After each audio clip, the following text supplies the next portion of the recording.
ሄሉ አሁን አልተጃጃልሽም ሲጀመር ማለት ነው። እንደገና መሳሳም ምናምን ምን አመጣው?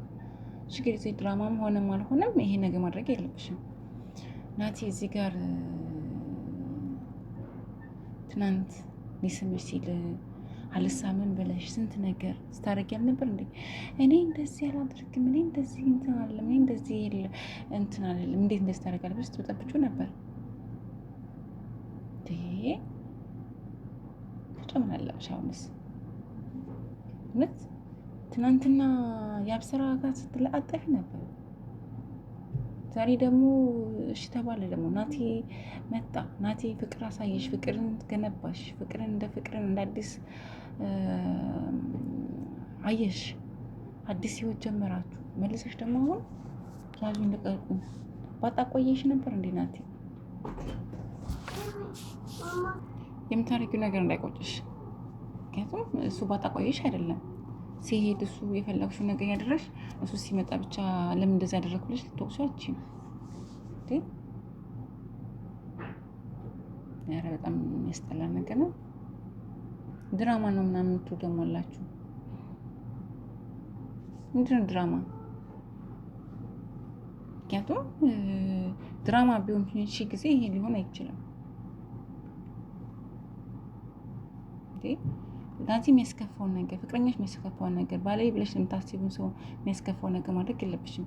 ሩቅ ሀገር ነው ያለው፣ ስደት ነው ያለው ይሄ ሰው። ድራማም ቢሆን ከማንም ጋር ስትሆኚ ማየት አይፈልግም።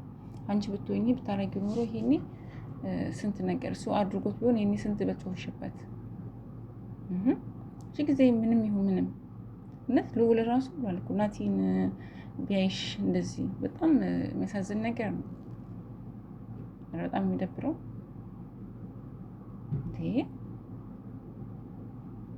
ብዙዎቻችሁ ድራማ ነው ምናምን ነገር፣ ድራማ አይደለም እንዴ! ምንድን ነው እንደዚህ? ሴት ልጅ ሰብሰብ ስትል ነው ጥሩ። አሁን ደግሞ እንደገና ሌላ አሁን ናቲ ቢያደርገው ሁላችንም ስንንጫጫ እንገኝ ነበር። እኔ ላደረኩት ነገር ምናምን እንዴ! ኧረ ናቲ ድረስልን። ምንድን ነው ተፈጠረው? ናቲን እስጎጆ አትችይም በዚህ ልክ። የእውነት ትናንትና አምሮኛል እያለሽ ራሱ እኮ ሊስምሽ ሲል እኮ እንዴት እንደነበርሽ እንዴት እንደሚያደርግሽ አይቻልም ብለሽ እስከ የከለከልሽውን ለባልሽ ለሌላ ሰው አሳልፈሽ ሰጪ ነው እንዴ? አሁን ከበደ መጣ፣ አየለ መጣ፣ ይሳ መጣ፣ ጎበና መጣ፣ እንትና መጣ ተብሎ ምንድን ነው ግራ አጋባሽ ነው። አሁንስ ብዙዎቻችሁ ከናቲ ጋር ተመካከርሽ መሆን አለበት የምትሉት። ከናቲ ጋር ምንድን ነው የምትመካከረው? አድርጊ ብሏት ነው የምትመካከረው? ይሄ ነገር ስታደርግ አድርጊ ችግር የለውም የሚላት ብላችሁ እያሰባችሁ እንዴት ነው የሚሆነው? ናቲ ችግር የለውም ብሎ ይፈቅድልሃል እንዴ? ልዝናና ለብቻዬ ምናምን ቅብጥሶ እንዴ? ናቲ እኮ ባልሽ ትዳርሽ ብሎ የሚያስብሽ እኮ ሁሉ ነገርሽን የሚያቅሽን እኮ ሰው አይቻልም ብለሽዋል። ስንቴ እንኳን ሲታገድሽ ያው ሊፈትንሽ ይመስለኛል። ግን ያንን ሁሉ አሻፈረኝ ብለሽ ከልክለሻል እኮ። ናቲን እያሰብሽ ናቲን እንዳትጎጂ በይ። አንቺ ሀገር ቤት ነው ያለሽው፣ ችግር የለም። እሱ ግን በሰው ሀገር ላይ ሆኖ አንቺን እያሰበ እንደዚህ መደራረጉ ጥሩ ነው ብዬ አላስብም። እንዴ ምን ይሆንሽ እንደሆነ አልገባኝም። እና ተረጋጊ እናቱ። ረጋ ያለ ቅቤ ይወጣል ነው የሚባለው።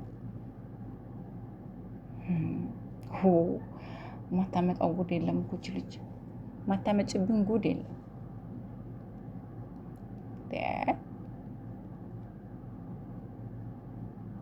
በጣም ያሳዝናል። ነገ ደግሞ ድግምት ነው ብለሽ ነይ፣ ተደግሞብኝ ነው ብለሽ ነይ። ችግር እኮ ነው። ስለዚህ ራስሽን አስከብሪ። ምንም ይሁን ፕራንክም ይሁን ምንም ፕራንክ ነው ለምትሉ ሰዎች ፕራንክ በዚህ ልክ መሆን የለበትም ብዬ ነው ማምነው። በጣም ነው የሚደብረው የእውነት በጣም ይሄ ጥሩ አይደለም። ዋጋ ያስከፍልሻል። ነገ የምትወጂውን ስታጪ የራስ ያልሽን ሰው ስታጪ ዋጋ ያስከፍልሻል። ያኔ ይገባሻል። አሁን አይገባሽም ይመስለኛል።